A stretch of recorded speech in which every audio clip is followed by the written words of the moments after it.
to A Well-Designed Business. My name is LuAnn and I'm so glad you found this podcast. Together with my husband Vince and our partner Bill, we have grown our company WindowWorks from the ground up.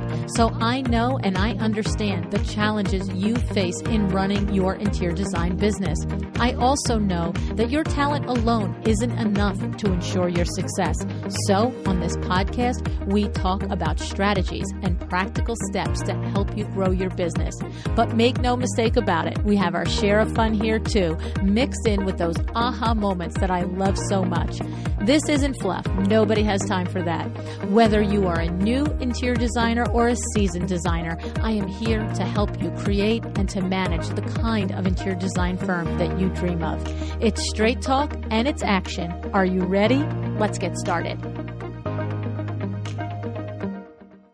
Hi, welcome to A Well-Designed Business. Today, I am talking with Kathleen Jennison of KTJ Design Company. Kathleen started off as a CPA, and she was thriving in that career. In fact, she never even saw herself doing anything else.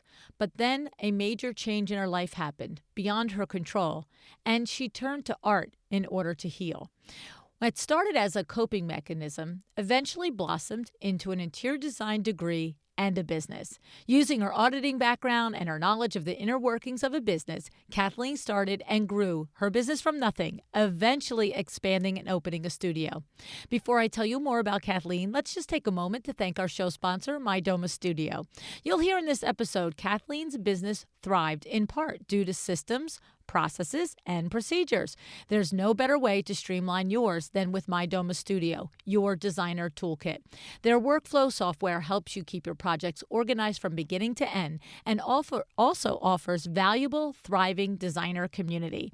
My Doma is created by designers for designers, so you know that it can truly offer everything you need to stay organized and free up your time. You can get 20% off your first 3 months as a listener of the podcast by signing up at mydomastudio.com/a well-designed business. Now, Kathleen initially opened a furniture boutique 8 years ago and called it the Shop at KTJ Design Company. It was located in an old candy factory in Midtown Stockton. From there, her business began to grow. With the help of her lead designer, Sandra Von Slack, she has continued to expand her portfolio month after month. Kathleen is affiliated with the American Society of Interior Designers and the ASID, of course, and she has also served as the past president of the ASID Central California, Nevada chapter, where she is a current member. She also owns a general contracting company. Okay, pretty busy lady. Now, before we listen to how Kathleen turned trauma into success, I want to just share with you, whenever I always tell you that I read the reviews on iTunes. So every week or so, 2 weeks or so, I go in and I look and read them. And I have to tell you how happy they make me. Thank you. Thank you if you're someone that has left a review. But what was so funny was, and I just had to share this one with you, because the review title was called Kandrak and Cole. Okay, so you know who Kandrak and Cole are. Those are our crazy lady friends who are interior designers that they have been on my show, LuAnn and Kelly. I've been on trips with them. And I'm thinking, did somebody review their show on my iTunes? Like, that's crazy. But then I realized that the review was specifically shouting out the episode with LuAnn and Kelly. And I had to read it to you. And LuAnn and Kelly, I just really wanted to share it with you. It says, absolutely love this podcast and listened and re-listened to it. I'm new to the interior design business and I'm still taking a class and working on my processes. This is one of the best podcasts I've listened to, and it has helped me dial in the binder that I've been working on. Looking forward to finding more information that deepens my understanding of the design process so that I can tailor my needs to my clients. So LuAnn and Kelly, high five to you ladies for bringing that value to that particular designer listening, to me, and to the rest of us. I just had to thank you. Alrighty, so let me introduce you to Kathleen.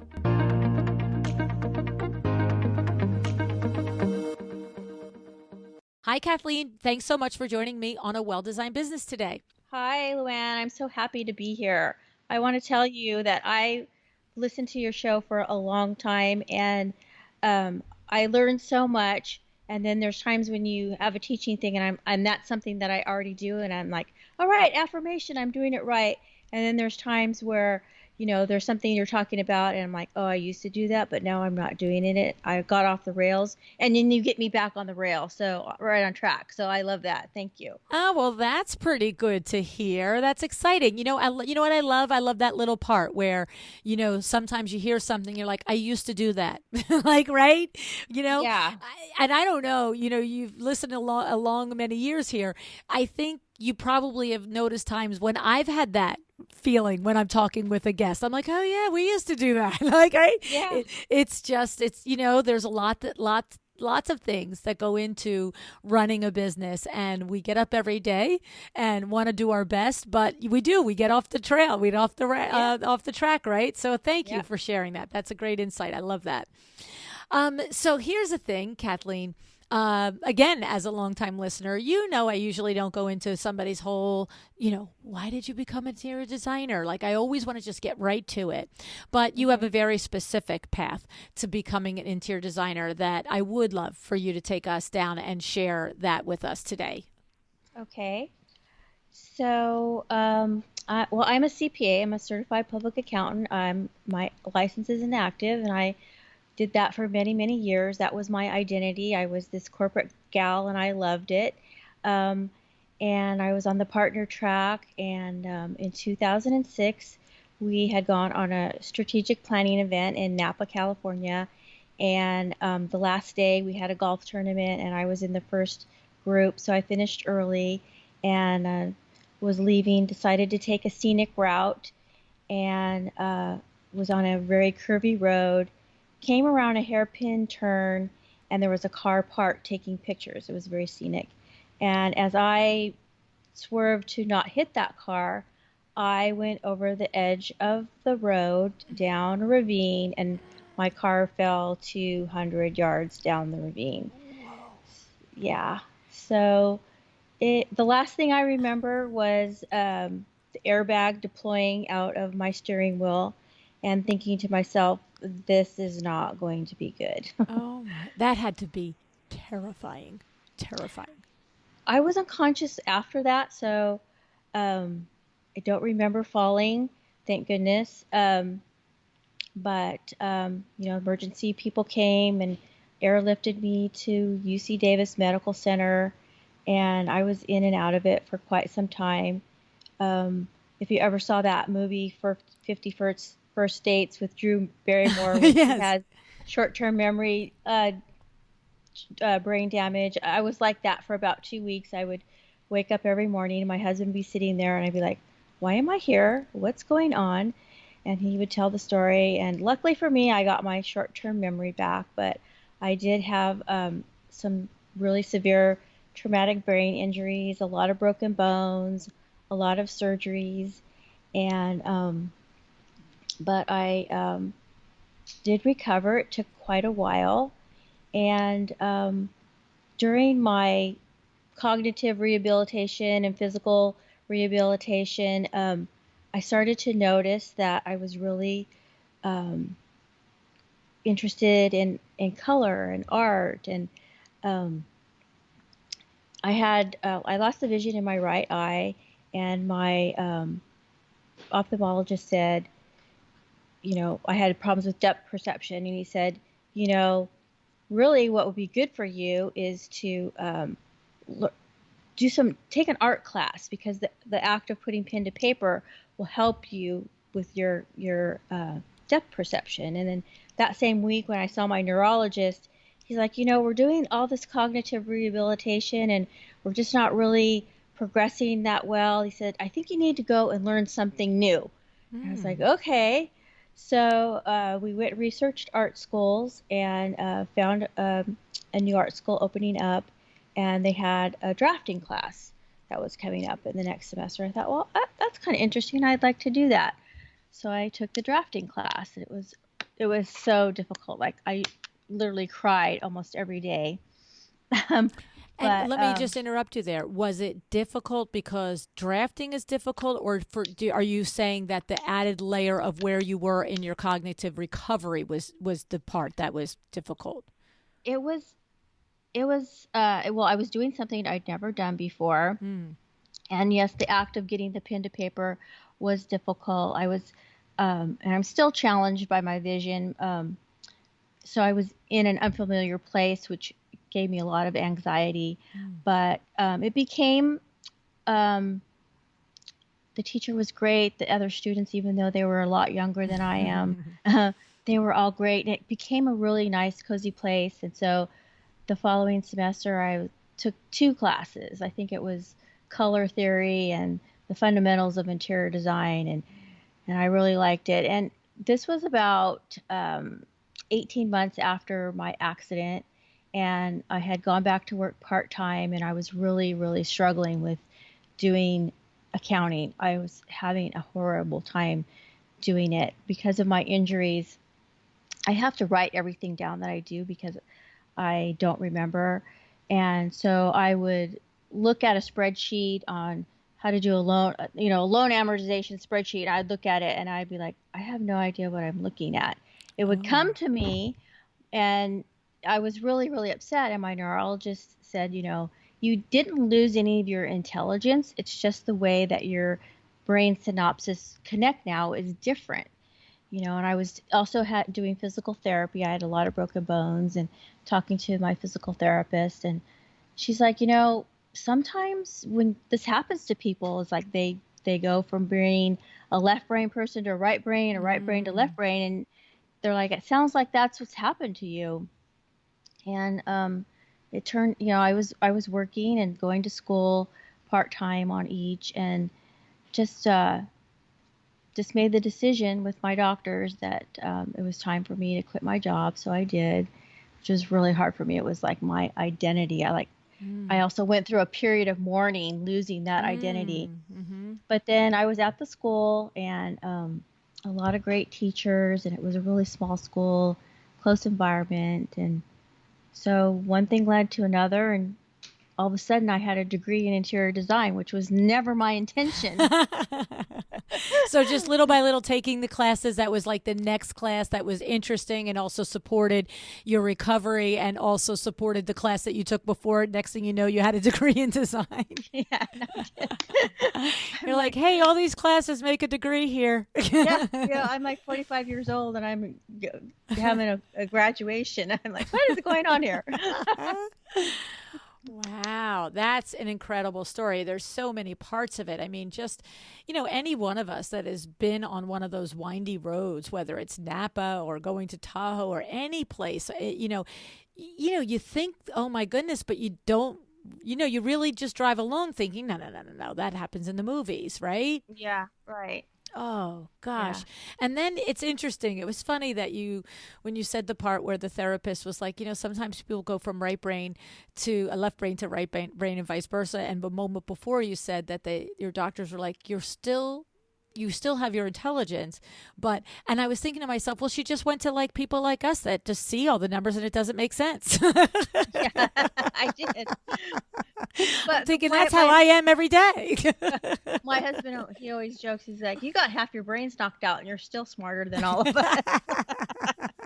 It's a little different. My brain's just wired a little different, and I have to approach things a little bit differently. Yeah. Well, and what's funny is your husband says that. My husband always says, how can you be so brilliant and not know how to add that up? I'm like, I don't know.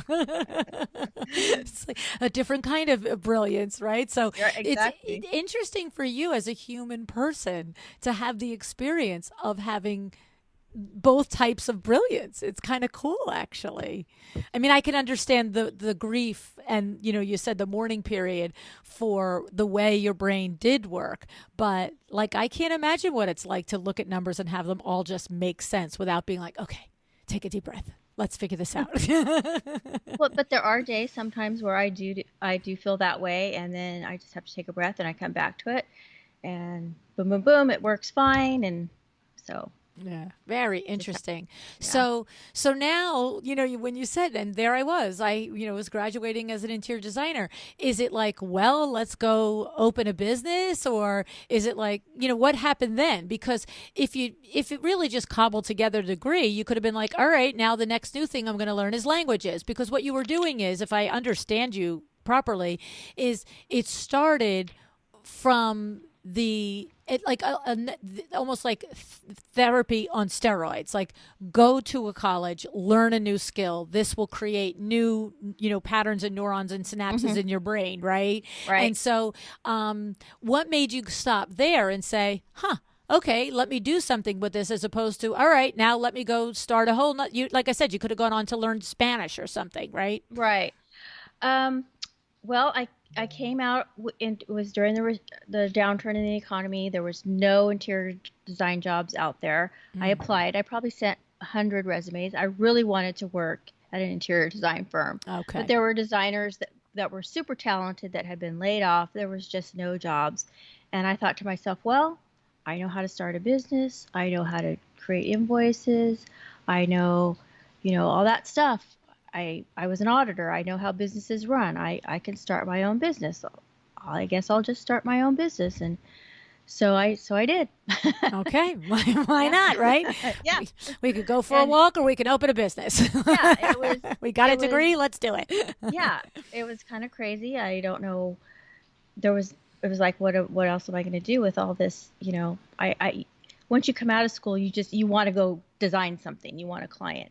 And what was interesting is, while I was going to school, I had actually started a blog, and it just kind of chronicalized what had happened to me, what each day was like, and what I learned that week. And so a lot of my former colleagues and former clients were following me on that blog. And actually, a lot of them came to my portfolio show, and they came to my graduation, and they just started hiring me. So a lot of times I say, I think they just felt sorry for me. I'm not sure. But I always had a client. So I've always had clients from day one. There was never a time I didn't have clients. But starting an interior design business at that time, I thought, oh, I know business. It's going to be super easy. No.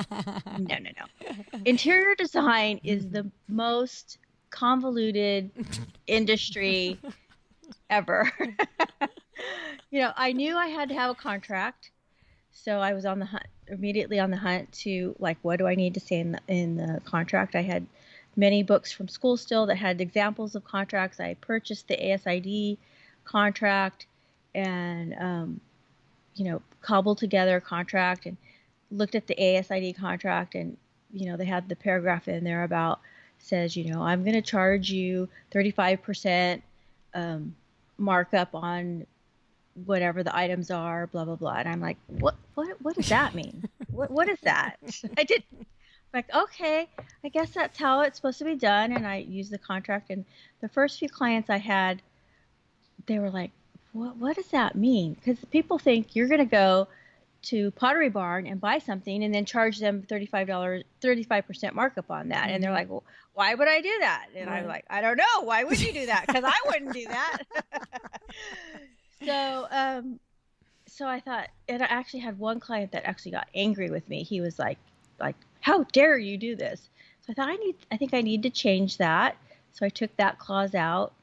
And then, I discovered the whole thing about wholesale. I went to the markets, created accounts, I joined ASID as a student, and fortunately I met a lot of great designers that were willing to help me. So I got a lot of good advice along that way, because back then we didn't have podcasts. We didn't have a lot of coaches out there. I think there was maybe one or two. So I really had no idea what I was doing, even though I thought I should know, but I didn't. But I figured it out. And yeah. So the thing of it is that, put yourself in someone's shoes that has the degree but has no business experience, right? You have this business experience and the degree, and it still was difficult to navigate and figure out. So thinking back, it's, about 10 plus years at this point that you've been doing this. Take me back to some of the aha moments like that. Oh, okay, so I'm, got to find out about trade sources and buying furniture wholesale. Were there other things, Kathleen, that you can recall that maybe that you took from your business experience as a CPA that made an immediate impact in the business getting off its feet? Well, I knew that I had to have procedures and systems and programs in place because that's how I worked as an auditor. And I was an auditor for manufacturing companies. That was my segment. And so I would go into these companies and see how that was the first thing I did, was learn their systems. So I knew I had to have systems in place. So, and I tried to set up my systems like, here's how I'm going to do it. The client experience is important, how I'm going to present myself, how I'm going to do the design. I mean, actually figuring out how to do design I didn't have anyone to show me how to do that. You learn a lot in school, but then put it in practice is a little bit different. Mm-hmm. So I do have to say that having the network of designers in ASID was great because there's a group of us, there's about 6 of us, and we call each other all the time, like, how do you do this? How would you do that? And they were all very forthcoming and willing to help me. So that was great. There was a few times where I would kind of get angry because I would ask someone something and they would kind of just give me a vague answer. And I'd be like, why aren't they telling me? Why don't they want to tell me? They just don't want me to be successful. But then I came to realize they didn't really know. There's that. They were trying to figure it out as well. And so, so having systems in place and a contract, I always had a contract from the very, very beginning. That is the most important thing, to lay out, what you're going to do, the scope of work, how you're going to get paid. I had no problem asking people to pay me because that was part of my job before. So that helped a lot. I know a lot of young designers have difficulties, and sometimes I still do have difficulties. We do a project and price everything out. And I'm like, geez, that's so expensive. Are they going to want to pay that? I don't convey that to them. And I think, oh, they're never going to pay for that. And they do. They do. So it's just, you never know. So it is a struggle, as everybody has their own money issues. But so knowing that I needed to have systems, but the other struggles were, I had a business degree, I had an interior design degree, but then very shortly I learned I kind of need a degree in psychology, and I maybe I should go get a degree in marketing. And what about website design? Social media. Social media was not really a big thing when I first started out, but yeah, I was like, all these things. And so I did hire people to help with website and learned that you have to find someone that specializes in interior design and knows the SEO on that, because I made a lot of mistakes. And the Facebook thing, I made a lot of mistakes, I have to say. So I love this tip here is, going and when you're looking for the different professionals to support you in your business, whether it's a website developer, to your point, a website developer that is, even if they don't specialize in the interior design industry, but have had multiple interior design clients, right? Because the SEO is important if you're also hiring for that service within their deliverables. Because if you don't know the industry, then, you can take a stab in the dark, just like they can for free, right? Right. And interesting, I know from off air that you said to me, after being in business all these years, you've just now outsourced bookkeeping. And so obviously as a CPA, you did it yourself, you know how to do it. Okay. But I'm curious, did you also outsource this part? I don't know. So I'm curious, did you also outsource to a bookkeeper who is familiar with the design industry? Yes. Right? Because it's Definitely. such a quagmire.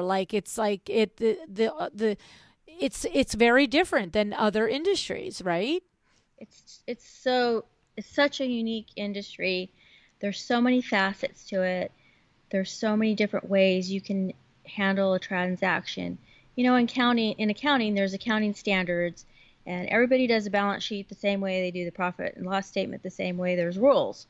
there's no rules in interior design. There's very few rules, actually.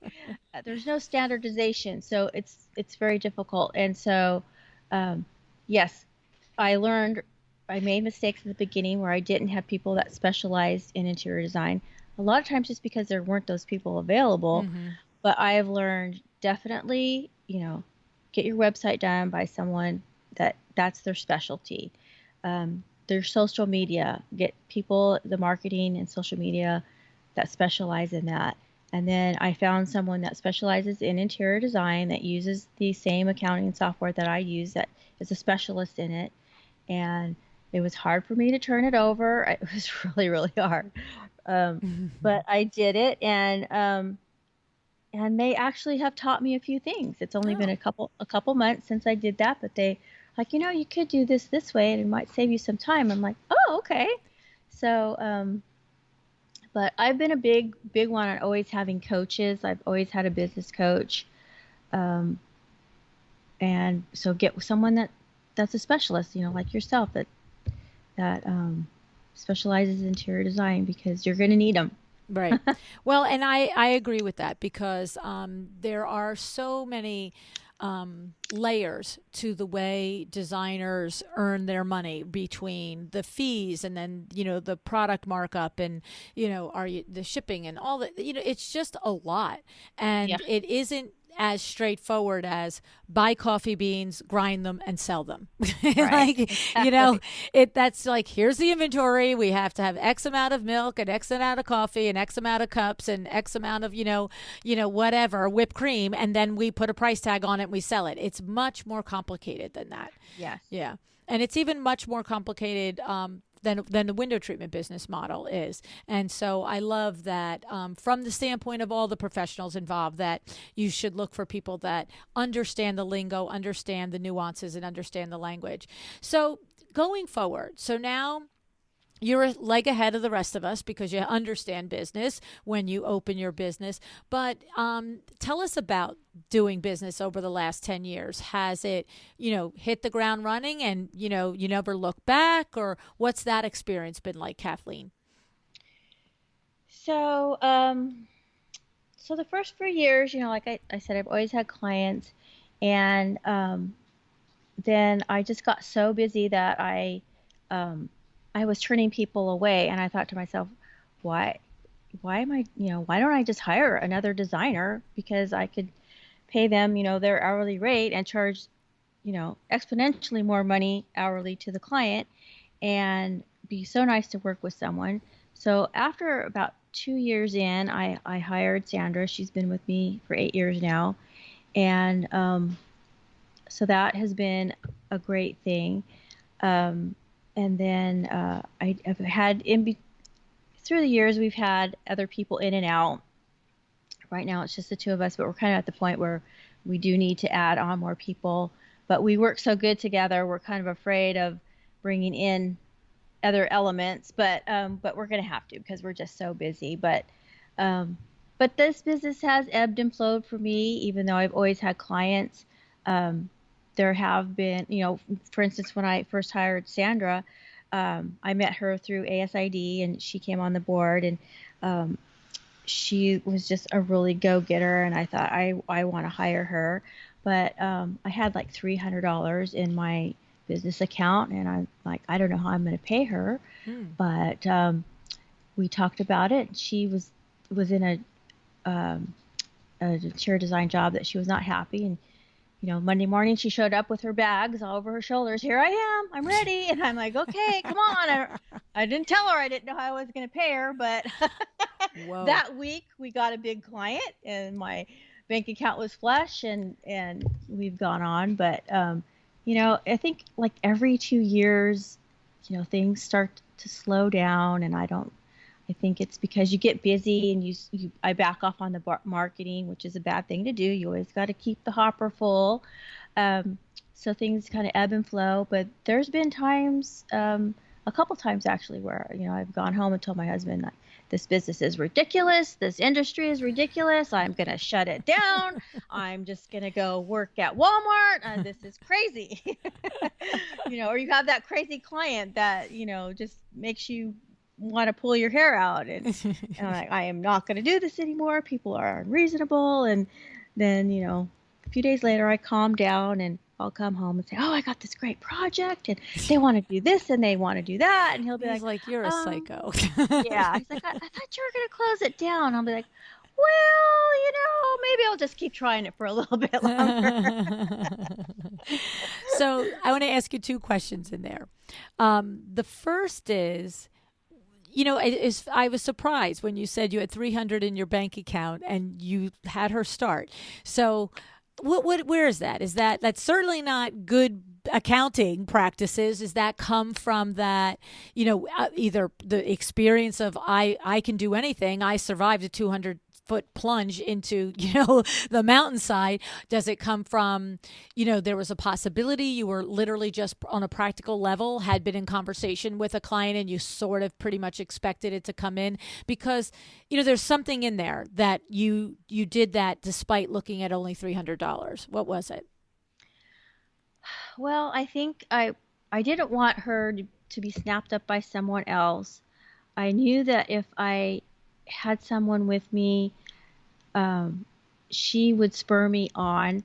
I did have a few clients, like the one big client, it was for motorized window roller shades in the whole house. So it was a big project. I just wanted to point that out because I knew you could appreciate that. So we were in talks, and so I don't know. I don't know why I knew I could pull money out of my savings if I had to, but I just knew that to take my business to the next level, which is what I needed to do, I just needed to have her, by my side. So okay, so here's what I'm going to pull out of that you had the reasonable hope of a project coming in that was going to be a sizable project, and you had the combination of the hard reality of, if I have to pull money out of my savings for the next month or 6 weeks, because if that project doesn't come in, I'm willing to do that because I don't want to lose the opportunity to snap this person up. Yeah. See, so it's important for us to know that, right? It's like, right, because there was a little bit of faith in there, but it's backed in the practicality of, okay, I've got the money in a bank account somewhere. This is me making an investment and taking a risk and understanding intellectually that this is the next level for my business. And if I'm going to stop turning away projects, then I need to hire somebody to help me execute these projects. So it's one or the other. Start saying no, or bite the bullet, take the risk, jump off. I just can't. I just used that example. Yeah. Whoa. I was like, wow. Jumping off the cliff seemed to be the theme here. That's it. I was like, whoa. LuAnn, not very appropriate. It's okay. It's so crazy the words you just throw around, right? Okay. I mean, I'm really flushed now. Like, whoa. But okay. Thank you for letting me off the hook on that. But it is. It's taking it's having faith in yourself, right? But also for me, I want someone else out there to understand that if there's only 300 in the business bank account and there's only 300 in the personal bank account, maybe we don't hire somebody until we get the project and then call her back, right? Right. Okay. I've always had money somewhere that I can get a hold of, but I also, there was a point where I was working from home, had a home office, and I could see that people look at it kind of different when you have a home office versus when you have a business location. And I don't know why, but they do. And so I could also, there was a point shortly after I hired Sandra where I was like, okay, to go again to the next level, I'm going to have to get a studio. So took another cliff diving moment and got a big space and opened a furniture store, and then we have our studio here. And again, that has taken my business to the next level. So what I love is you're explaining to the rest of us that risk is a part of growing your business. Now, somebody out there might never aspire to growing their business beyond working out of a home office and having only themselves. Maybe they have a bookkeeper that they outsource, or, a part-time. That's a legitimate thing. That's a legitimate business model. But when we aspire to having a bigger business, what you're expressing here is there's a certain amount of risk that comes with it, and you have to be prepared, and you take as much of the information as you can in order to mitigate it. But at some point, it's a risk, right? Yeah. Yes. Yes. It is always a risk, and you have to be willing to be able to do that. Some people are risk averse and some people aren't. And so if having a home office and working by yourself, there's nothing wrong with that. Right. I would never say that. There was absolutely nothing wrong with that, because you can still be very successful. It just depends on, I don't know. Your personal aspirations. Yeah, right? whatever. It's what you want to do and how you want to feel. I mean, I was having people tell me that they want to sit on the sofa. They want to see how it's made. They want to, touch the fabrics and see the furniture. And so I was like, okay, let's have a little boutique store.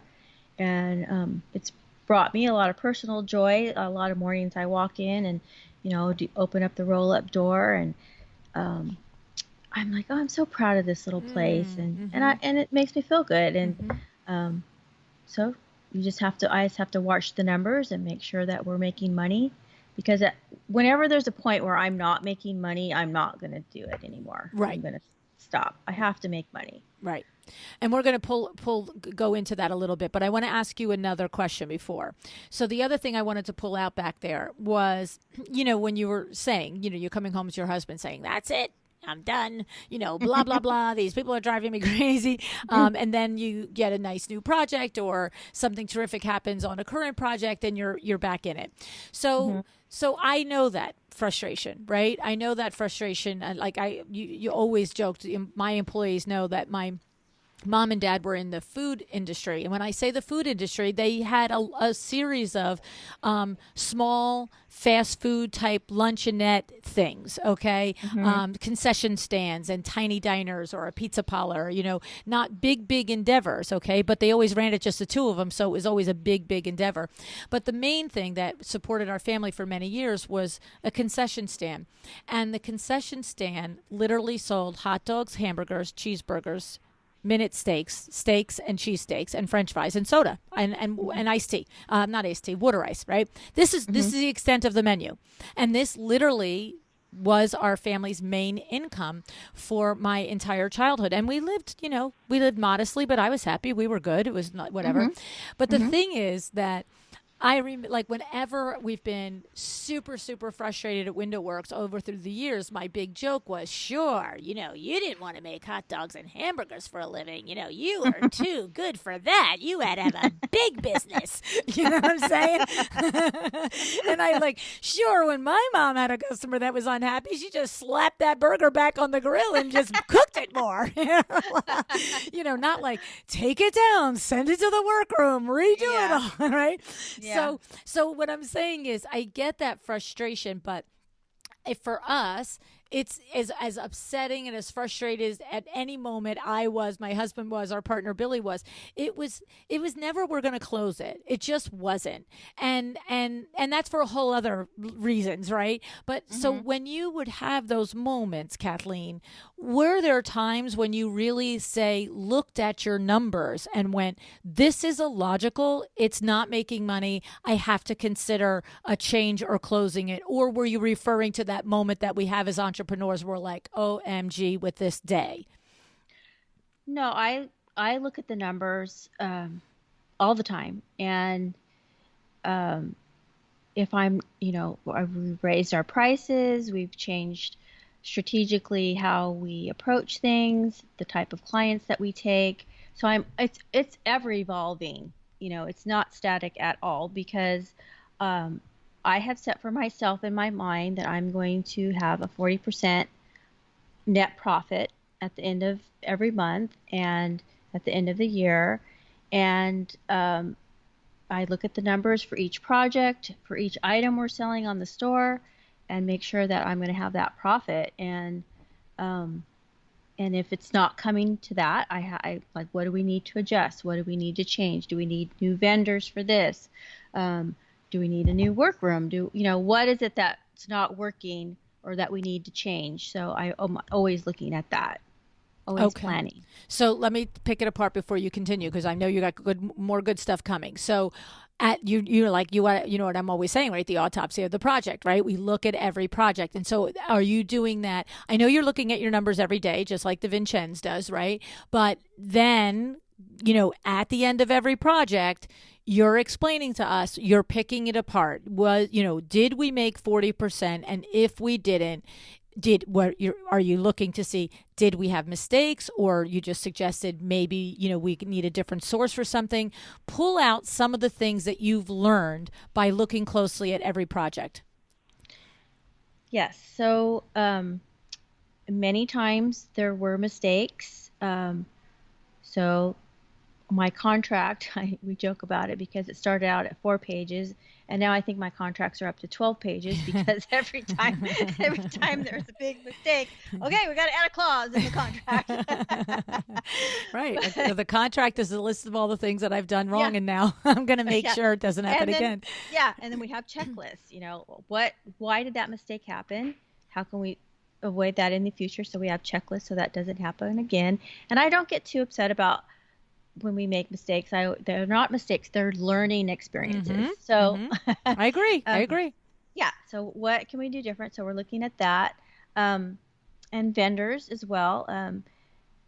And that's why Sandra is like, we're just like one person, really. She's great because even though she's my employee, we're partners. We're partners in crime sometimes, but no, not really. But she's looking at those numbers too, and I'm teaching her, because my goal is that when I tell her, when I'm dead and gone, I want you to have a fantastic business. So I teach her everything, and she's involved in all the decisions, which is great. So we're spinning things, well, what if we did it this way? What if we did it that way? And she has a lot of good ideas. And yeah, so I look at, sometimes we have a vendor that isn't working out, and we have to, maybe they're the one that made the mistake. That happens a lot of times. So why did that happen? And just figuring out why we didn't make money. And sometimes there are mistakes, and then that comes out of the profit. So then we have maybe we shoot for a 50% net profit, and then if it comes out at 40%, we're better off. I've done that a couple times, played around with that. And then our markup on our items has gone up, and our hourly rate has gone up. Always pushing the envelope on that. So yeah, we just look at the different things. Well, what I love about this is that you're looking at it daily, and then you're also calculating the month and making sure that the year, and that's how you're making sure that the year stays on target. So unlike a lesser seasoned or lesser knowledgeable business owner who will just wait to show up with that meeting at the CPA at the end of the year and be like, did I make money? Like, right? Right. Am I right? You know that, right? And Right. so you're not, wondering, you're not coming to the table. You already know that if you did 40% in August, great, you're on target. If you did 32% in August, in September you're making an adjustment and you're going to push some numbers, right? Right. Exactly. Yeah. So that's interesting. And so in the weeds on that, where does that happen? So is it, I'm going to make let's like a scenario. We have 3 months in a row that we hit 35% instead of 40. So now you're making big changes, right? This is when the hourly rate changes. This is when prices go up across the board. Am I right? Are there other things that you would look at if you miss your number 2 or 3 months in a row, Kathleen? I don't know that I'm quick to react, so I don't. You're not going to go 3 months. I love it. I'm not going to go. Yeah, I love it. It's not going to happen. I love it. That's great. I look at the profitability on the project though before I even present it to my client. Do that spreadsheet. Like, how much are we going to make on this project, and do I need to make those adjustments ahead of time before I give it to my client. Maybe there's a coffee table that we specified, and they can go buy it on the internet, because we do check all that, for this amount of money, so we can't charge that much. Okay, well, let's pick a different coffee table that's not available, that's to the trade only, that we can get our profit on, and then bring up that number before we present it to the client. Love it. I love that. So you are literally calculating the entire project's gross profit with the mix of things that you've got on there, and you can adjust the selections. So you probably are starting by going to your trusted vendors that you use and you typically can make good markup on. But then every once in a while, there's that item here and there that is going to make or break the space, blah, blah, blah, right? Or maybe it's something that's not from the internet, right, Kathleen? Maybe it's a local artisan that you just know this is going to be amazing and unique and perfect for the project, but it maybe isn't something that you can put 35 or 40% on because of the price point that it's in, or blah, blah, blah. So, but you are now making adjustments. You're not just saying, okay, we won't make money on that one. Or you're going and intentionally adjusting the other selections so that the margin stays at 40. Yeah. Love it. Very smart. Very smart. Okay. I think it's terrific. And so then what happens is that, mistakes, we can't account for those, but I love that you have the process of going back and reviewing and creating a new checklist or creating a new item in your contract so that, we take our learning lesson from this one and we don't repeat it the next time. Right. Right. Love it. So what else are your observations coming from, the hardcore career of CPA and going into the hardcore career and a whole different reason and why as interior design? Like, are there other things that you can say? I know that this informs the way I run the business, and this has been one of the keys to the success because I took it from the other career, right? Well, I have made a lot of mistakes, and I've learned from my mistakes. And I said earlier on, when I first started out, there wasn't podcasts, there wasn't a lot of business coaches and gurus out there. Now there's so many. It's almost as hard as not having one. Now having too many is hard, right? Yes. And so there was a time where I would listen to this podcast or read this thing and I should do that. And I'd turn and do that. Oh, I should do that. And I'd turn and do that. And I was just going around and around and around. And I thought to myself, okay, stop. I need to find that one coach, that one guru, that one podcast to listen to and follow that, or the things that are going to serve me, and not, that fear of missing out. Like, stop that, because I was just, I should try this on Instagram. I should do the reels. I should do the TikTok. No, you can't. You could drive yourself crazy if you listen to everything. So you do have to kind of have a little narrower focus on who you're going to follow. I don't know if I'm making sense. But, it does. If I'm on that list, it makes a lot of sense. Well, I love everything that you have to say. And there are other podcasts where I love almost everything that they say. But there are some things that, some of your guests have said, I'm like, no, I don't think that would work for me. I'm not going to do that. So just because someone says that they do it doesn't mean that you need to do it, is what I'm trying to say. 100%. You know what? I hear that a lot, by the way, and I agree with you. Whoever it is that you're listening to and following, and whether it's a blog, to your point, if it's a podcast or whatever it is, even if it's a book that you pick up on how to run a business, whether it's an interior design business or not, you do have to stay focused, right? Is not to just jump around and go every which way. And you have to filter the ideas, because you're right. I mean, and by the way, I would never want to find any one person saying to me, oh, I've done every single thing that you have put in front of us through all your guests on your podcast. Because I'd be like, okay, so you're basically out of your mind at this point, right? Like, like you're just like running around in a circle. You have to be, because it is way, way, way, way too much information. And the thing is, the job of people like myself and my colleagues, Michelle Williams, Kate the Socialite, Darla Powell at Wingnut, I'm going to leave people out. I'm so sorry. All of the people out there that are in our industry that are helping the others, helping all of us in our industry. I look at it like our job is to put it all in front of you. But your point, Kathleen, is so well taken that you have to filter it for yourself, what feels right. And also it's what feels right today, and work on something this day, this week, this month, and then maybe come back to a guest or a tactic or a strategy or a platform or something in 2 months or 6 months or a year when you're ready to layer it into your business and to your brain. Right, Kathleen? Right. Exactly. Yeah. It takes discipline. Yeah, I've tried so many apps and so many programs. It's like, that's one of my downfalls is like signing up for courses and then I never take them or things like that, So, because I always want to be learning. I've always been that way, learning new things.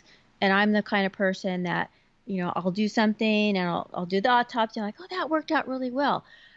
What if I change this one little thing? I tweak this thing. It could maybe even be better, So I'm always looking for ways to do things better, and so that's just my personality. Yeah, and that's a good thing as long as the new thing that you come up with isn't a distraction. Like we always have to come back and evaluate, right? It's not just good because it's different or good because it's new. We have to say, will it really support, my goals? It's what you say all the time. Like, why are you doing something? Why are you building a website? Why are you doing this? Why are you buying a software? Why are you buying a course? Why are you listening to this, podcast? It's like, what is the reason here so that you can keep yourself on target and on goal? But the idea that you are tracking your goals in a monthly manner is critical. And of course, financial goals, you guys are bored to death hearing me tell you, we do it at WindowWorks we do it every single week. We look at, Kimberly, my husband, Rich, JC, they're looking at them daily. I look at them with them weekly. And then of course, at the end of every month, if we have missed the goal, it's like, okay, just like you said, like, what are we going to do differently this month? Yeah, exactly. And then, there was something else you said, and I don't want to go by it. You mentioned how over the course of the years in your business, sometimes you have lessened, taken the foot off the pedal on marketing. And, it seems like you understand now that you need to always be marketing. Do you agree with that? Yes, you always, like right now we're booked up for the rest of the year, and my first instinct is, oh great, I could stop posting on Facebook and Instagram, and I can stop doing the marketing. No, we got to keep everything going, but it is going to give me a chance to evaluate the types of clients that I'm going to take on going forward, and evaluate where my marketing is. And fine tune it. So it gives me that opportunity to do that. So you still have to look at all that stuff. But yeah, whenever I take my foot off the pedal, like you say, and not do my marketing, my networking, things slow down. So right. Well, and I love that you brought out the very real point of, always be marketing, but as you are building your business and you're fine-tuning who your ideal client is, you want to always be evaluating that marketing, to your exact point. It's, so we're not going to stop whatever it is we're doing, the Facebook, the Instagram, the print ads, whatever it is that we're doing, but we do, as your pipeline gets full, and it's consistently full, maybe you look and say, if I've got 15 active projects, are 15 of them the kind of client that I really ideally want to do business with, or only 5 of them? The ideal client. And so when you have 15 in the pipeline, or whatever your number is that you need to have to be profitable, you can, be a little riskier in your marketing now, right? Kathleen, you can start to talk more to those 5 ideal and not worry about filling the kitty with anybody and everybody, right? Right. And just what you described is exactly what I'm going through right now. Stepping back and analyzing what I'm doing, is that I'm in 3 magazines. Do I need those 3 magazines? Which one is doing the best? And we always ask, how did you find us? And so what channels are bringing me the clients that I like? Right.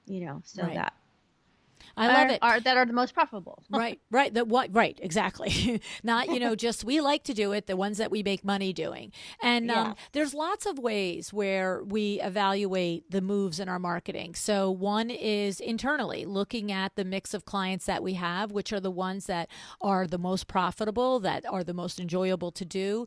And, little by little, we can tweak the marketing to attract more of those. I understand. And what I hope everybody's getting is there is a moment where we've got to keep all the bills paid. So we might have 10 that are not our, we love them as people. I'm not saying they're not ideal as people, but they're not maybe our target project, price point or whatever it may be. Yeah. But as you get more and more of the ones that you're going for, you make that tweak. And then there's other ways that you might tweak it, not just based on the current pipeline. Like I know, we had an interview a couple of weeks ago, maybe a month or so ago at this point with, I think it was Kate Rasmussen.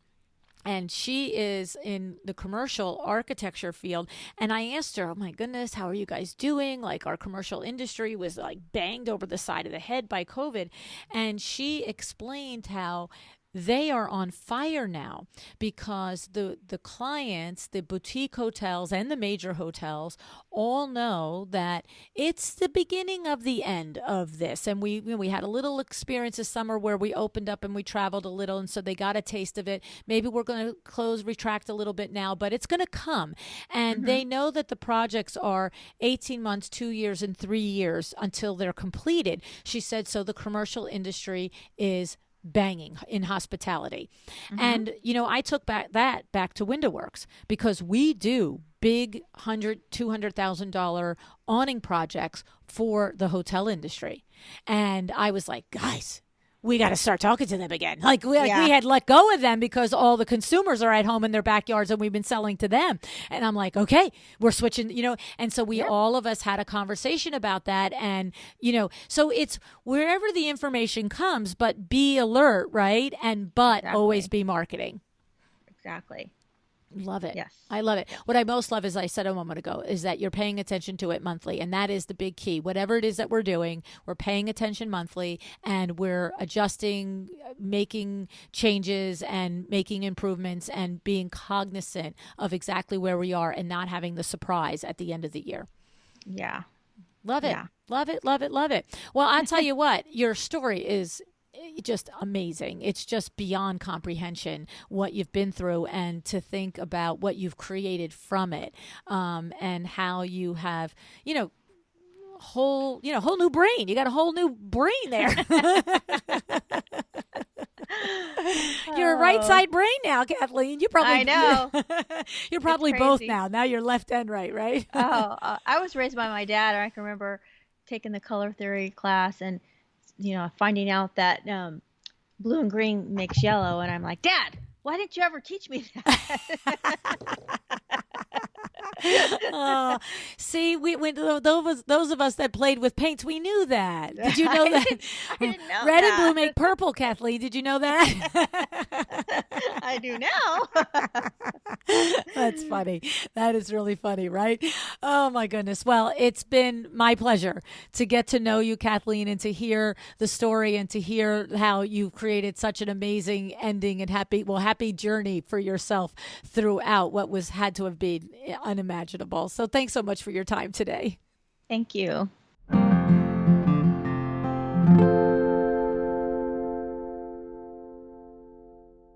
Kathleen's story is insanely inspiring, isn't it? I mean, most of us can't even imagine dealing with the trauma of what you went through, recovering from a 200-foot drop, battling short-term memory loss, and trying to recuperate from that while finding out that the way your brain works has shifted along the way.